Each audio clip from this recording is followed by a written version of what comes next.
Hallo meine Freunde, hola Madridistas, ihr seht das Lächeln, ihr seht das Trikot, ihr wisst, was das bedeutet. Es ist Spieltag und heute ist kein normaler Spieltag. Spitzenspiel im Santiago Bernabéu. Heute um 21 Uhr erwartet Real Madrid mit 18 Punkten auf dem zweiten Tabellenplatz den dritten Tabellenplatz. Villarreal mit 16 Punkten knapp dahinter. Villarreal in einer Topform mit 3 Siegen aus ihren letzten 3 Spielen könnten heute sogar an Real Madrid vorbeiziehen. Real Madrid wird natürlich alles, was in ihrer Macht steht, tun, damit das nicht passiert. Und heute in dem Video unterhalten wir uns natürlich über dieses Spiel. Ich habe den Kader für euch, ich habe das Abschlusstraining für euch und ich habe 2, 3 Antworten von Xabi Alonso aus der Pressekonferenz, die sehr interessant sind für die letzten Wochen bei Real Madrid. Er beantwortet unter anderem die Frage, was machen wir denn nun mit Arda und Jude Bellingham? Können die beide zusammenspielen oder klappt das nicht? Dann habe ich noch 2, 3 andere Kleinigkeiten für euch. Also, es wird auf jeden Fall ein vollgepacktes, interessantes Video. Viel Spaß dabei.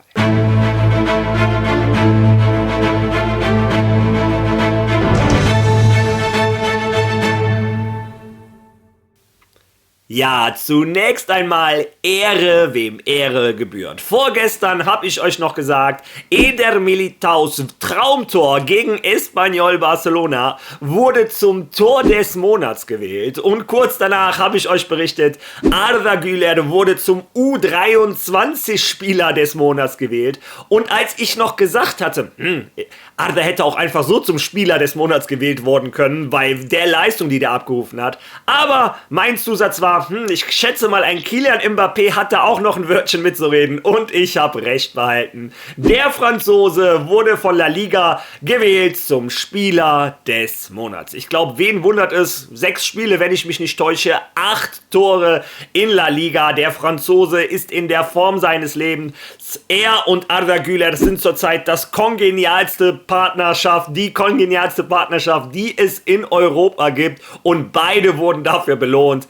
Kylian Mbappé, Spieler des Monats, der Türke U23 Spieler des Monats. Ja, wir hoffen natürlich, dass dieses tödliche Duo heute Abend gegen Villarreal wieder zuschlägt. Und ob sie das machen werden, schauen wir uns erstmal mit der Kaderliste an. Ja, natürlich sind sie da beide mit dabei. Allgemein muss man sagen, sowohl im Sturm als auch im Mittelfeld, wie die letzten Tage jetzt schon, kann ein Xabi Alonso aus dem Vollen schöpfen. Da hat der Trainer wahrscheinlich ein paar Kopfschmerzen, welche Leute der heute einwechseln kann.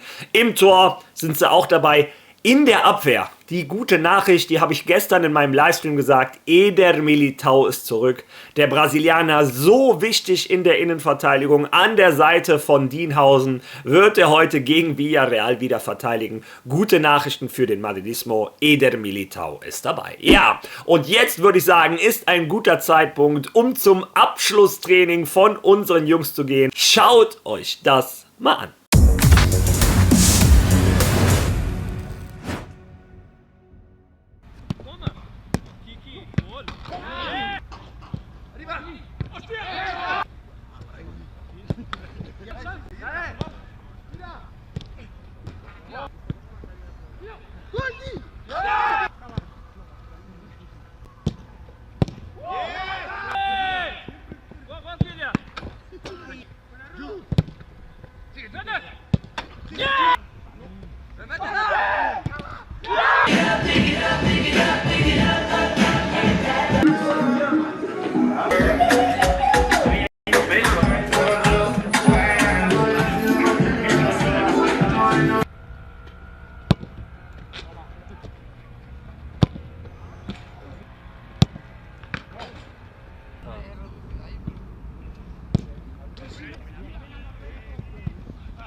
Ja, wie ihr gesehen habt, immer noch diese hohe Intensität, sehr viele Torabschlüsse auch aus kurzer Distanz, unter anderem auch Tore, viele von einem Fede Valverde, der kann es, glaube ich, ein bisschen gebrauchen. Ja, Fede Valverde war, wer kann es auch anders erwarten, das Hauptgesprächsthema gestern bei der Pressekonferenz von unserem Trainer Xabi Alonso.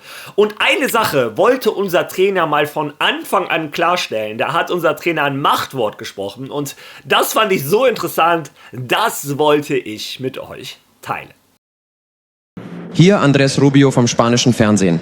Im Zusammenhang mit dem, was Valverde neulich gesagt hat, dass es ihm nicht so sehr gefällt, als rechter Außenverteidiger zu spielen, wollte ich dich fragen, berücksichtigst du bei der Aufstellung eines Spielers, was er dir sagt, oder gehst du ausschließlich nach dem, was du für das Beste hältst? Zunächst einmal hat mir kein Spieler, weder Fede noch Rodrigo, jemals gesagt, dass er nicht auf einer bestimmten Position spielen möchte. Das ist nie vorgekommen, denn alle sind bereit, überall zu spielen, wie ich gerade geantwortet habe. Wenn sie nicht spielen, würden sie natürlich gerne auf dem Platz stehen. Das ist normal in solchen Situationen. Aber kein Spieler hat mir das gesagt, deshalb kann ich das nicht bestätigen. Diese Situation besteht also nicht. Alle sind mit sehr guter Einstellung dabei und am Ende muss derjenige entscheiden, der glaubt, was das Beste für die Mannschaft ist. Das Einzige, was ich will, ist, dass das klar ist. Ja, ihr habt es gehört. Ich wollte zunächst einmal klarstellen, kein Spieler im Kader, weder ein Fede Valverde, noch ein Rodrigo, noch ein Vini, ein Jude oder wer auch immer, hat mir gesagt, ich möchte nicht auf irgendeiner Position spielen. Mir hat das keiner gesagt.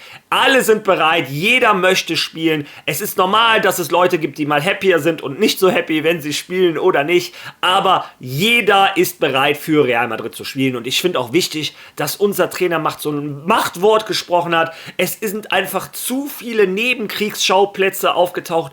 Vor allem, wenn man auf die ganze Saison guckt. Ich muss auch selber zugeben, ich bin vielleicht auch schuld, habe mich von den Emotionen packen lassen. Ich war so enttäuscht nach der Niederlage gegen Atletico Madrid und dabei ging es mir gar nicht um die Niederlage. Es ist Fußball, du kannst verlieren, dessen bin ich mir bewusst. Aber die Art und Weise, wie wir verloren haben, hat so wehgetan, dass ich selber extrem kritisch mit Real Madrid in dieser Woche war. Die Nachwehen gab es bei mir auch noch in meinem Seelenleben, das gebe ich offen und ehrlich zu. Ich hoffe, dass wir heute einen überzeugenden Sieg gegen Villarreal liefern, gegen den Tabellendritten und damit auch meine Wut so ein bisschen verfliegt. Es ist auf jeden Fall ein sauwichtiges Spiel. Letztes Spiel vor der Länderspielpause. Ich glaube, das Schlimmste, was man heute machen könnte, wäre verlieren und Barcelona man zuguckt, wie die davonziehen. Heute vor der Länderspielpause noch einmal ein Sieg. Ja, denn der Monat Oktober ist für Real Madrid allgemein ein sehr kurzer, aber sehr intensiver Monat. Denn Real Madrid hat in diesem Monat nur 4 Spiele. Das ist sehr seltsam. Real Madrid hat das gepostet. Ihr seht es, das erste Spiel ist heute gegen Villarreal.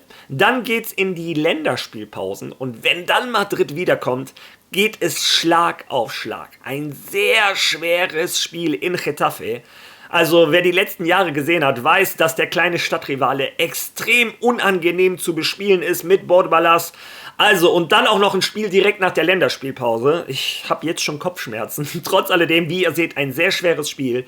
Dann erwartet uns im Santiago Bernabéu in der Champions League zunächst einmal Juventus Turin. Und dann auch noch der Clasico gegen den FC Barcelona. Also wie ihr seht, der Monat Oktober sehr kurz und sehr intensiv. Da kann Real Madrid gar nicht so viele Nebenkriegsschauplätze gebrauchen. Ja, und Xabi Alonso wollte das in der Pressekonferenz auch nochmal so ein bisschen klar machen. Er wurde nämlich gefragt, ja, was sagst du eigentlich dazu, dass weniger über die Einheit Real Madrid gesprochen wird, sondern vielmehr über die Einzelspieler? Hören wir uns die Antwort von unserem Trainer einmal an.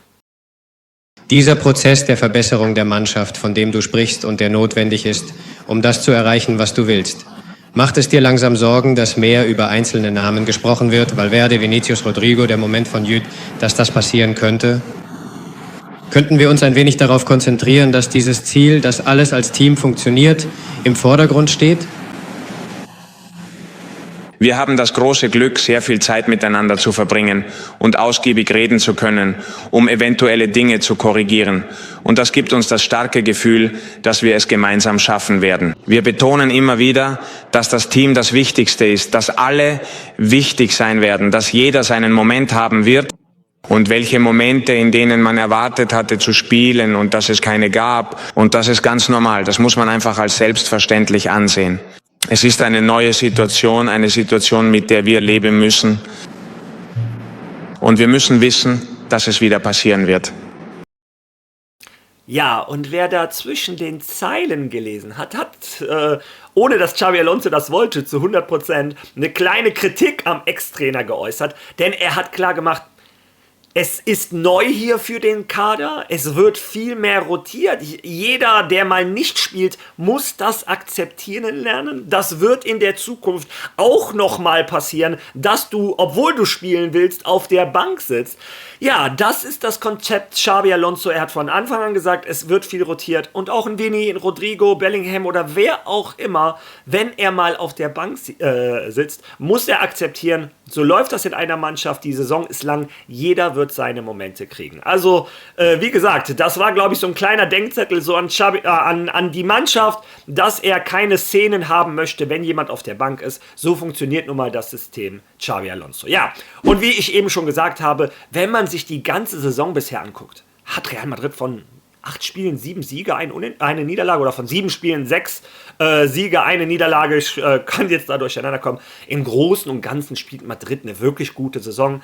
Einmal eine Totalkatastrophe, aber das sollte nicht die Leistungen der letzten Monate irgendwie wettmachen. Trotzdem müssen wir mit dem Saisonbeginn sehr zufrieden sein, bis auf den einen schwarzen Fleck. Ja, und die Frage, die den Madridismo sehr beschäftigt, hier auf dem Kanal natürlich auch, ist, wie machen wir denn jetzt im Mittelfeld weiter, wenn Jude Bellingham zurückkommt? Jedem war am Anfang der Saison klar, Jude Bellingham wird der Zehner von Real Madrid, ein Ballon d'Or-Kandidat, einer der besten Fußballer dieses Planeten.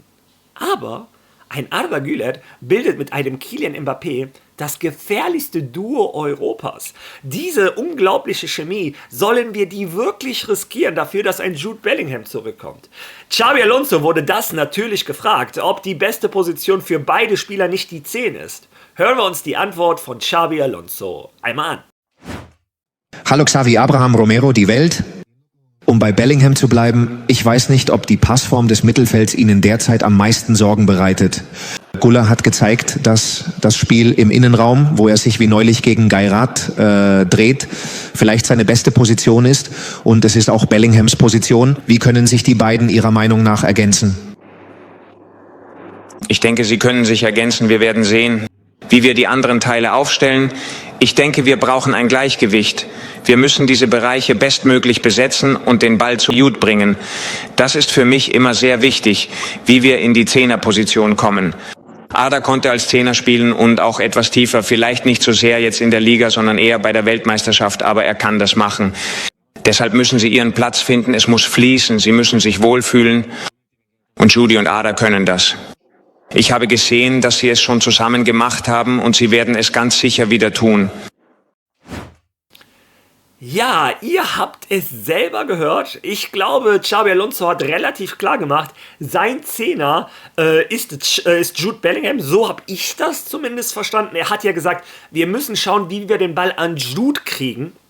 Also seine Intention ist, dass Jude auf der 10 ist, dass er den Ball kriegt. Und wir müssen schauen, wie wir den Ball dahin kriegen. Ein Arda Güler und ein Jude Bellingham müssen sich einspielen. Also beide spielen. Das hat Xabi Alonso auch meiner Meinung nach mit den Worten ziemlich klar gemacht.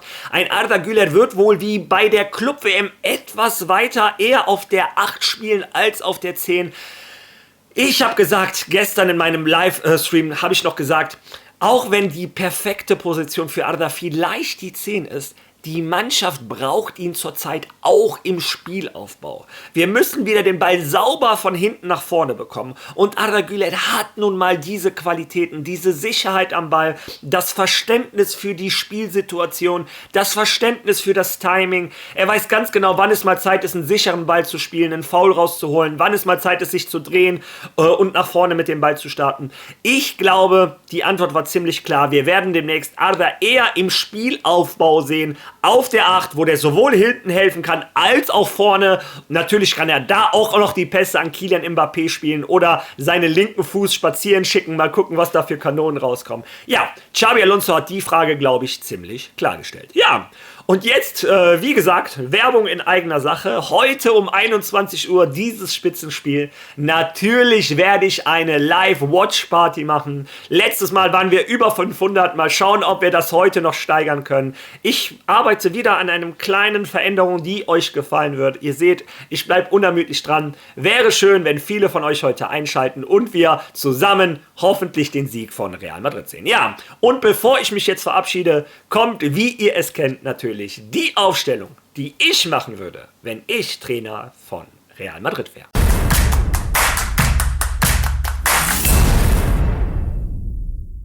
Ja, im Tor würde ich heute spielen mit Thibaut Courtois. Ich habe ihn ein bisschen kritisiert, aber auch ein 80% Thibaut Courtois ist immer noch der beste Torhüter der Welt, zumindest für mich.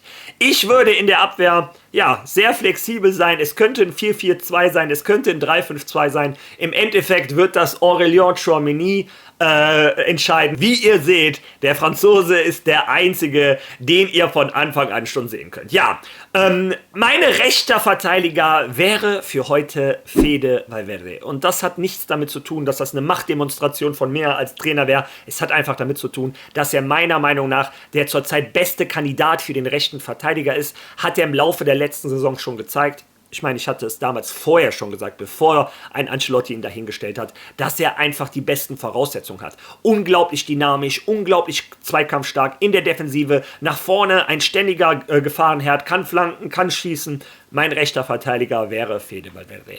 In der Innenverteidigung, ich glaube, da brauche ich jetzt kein großes Fass aufmachen. Natürlich Eder Militao und Dienhausen, unser kongeniales Innenverteidiger-Duo. Linker Verteidiger Álvaro Carreras durfte sich gegen Kairat ausruhen. Heute gegen Villarreal möchte ich wieder Vollgas sehen. Ich hoffe, er hat sich ein Beispiel genommen bei Nuno Mendes. Ja.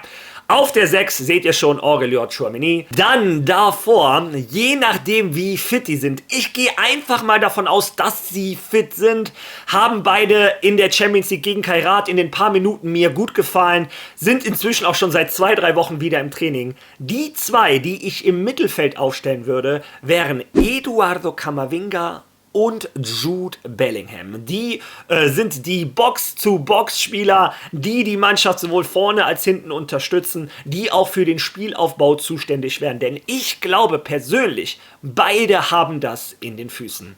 Auf der 10 würde bei mir Arda Güler spielen. Ich, im Gegensatz zu Xabi Alonso, würde dieses Traumduo zwischen Arda Güler und Kylian Mbappé, einer der zwei Stürmer, natürlich nicht ändern. Wie gesagt, Xabi Alonso hat aber wesentlich mehr Ahnung von Fußball als ich. Das muss klargestellt werden. An der Seite von Kylian Mbappé natürlich Vini Junior. Ich glaube, ein Vini Junior hat auf der Position in der Champions League-Saison schon gezeigt, dass der da sehr gut performen kann. Wenn du hinter dir einen Arda Güler hast, der dir die Pässe mit dem perfekten Timing in die Geschwindigkeit schickt, ich glaube, das wäre auch von großem Vorteil für Vini Junior. Ja.